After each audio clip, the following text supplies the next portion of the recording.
नासिरीन पटीदन जे ॻोठ मोहम्मद यूसुफ भमरो जो main primary school इमारत फर्नीचर ऐं दीवारी समेत ॿियनि सहूलियतुनि जी खोट जे वर चढ़ियल आहे, जे करे तालीमी सरगर्मियूं मुतासिर थी रहियूं आहिनि। उन हवाले सां रिपोर्ट करे रहियो आहे कामरान चोयो।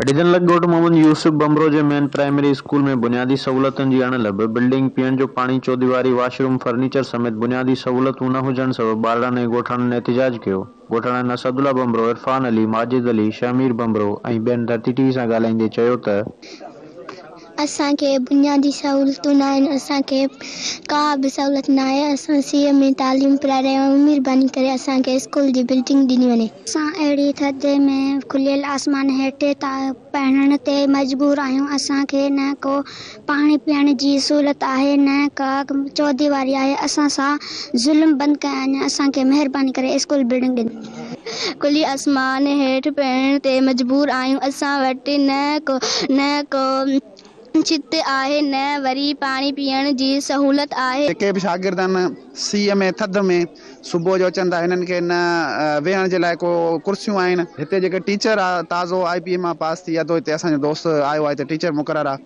उनखे वेहण जे लाइ चेयर्स न आहिनि। मूंखे ॾाढो ॾुख थियो आहे। इन चेयर खे तव्हां नोट कयो त हिकु भगल चेयर जेका जंहिं ते वेहण जे लाइक़ु ई न आहे, उहा चेयर आहे। ॿारनि जे वेहण जे लाइ का जॻह मौजूदु न आहे, ॿार हेठि वेठा आहिनि ज़मीन ते। असांजे स्कूल खे न का बिल्डिंग आहे, न चौदीवारी आहे, न ई मासूम ॿारनि जे पीअण जे लाइ थधो को पाणी जो निज़ाम आहे। असांजो निगरान हुकूमत ऐं DC नौशर फिरोज़ खां पुरज़ोर मुतालबो आहे त असांखे असांजी हिन ॻाल्हि जी नोटिस वठी करे असांखे जल्द खां जल्द असांजे स्कूल जी बिल्डिंग ॾिनी वञे। ॻोठाणनि जे मदद सां कमरो कचो ठारायो हुयो, जेको बारिश में मुकमल किरी पियो आहे ऐं असांखे का बि बुनियादी सहूलियत सरकार न आहे। हिन वक़्तु ॾिसो त मुकमल असां वटि बिल्डिंग बि न आहे, न फर्नीचर आहे, न उस्तादनि लाइ टीचर्स लाइ को मुकमल कुर्सियूं आहिनि।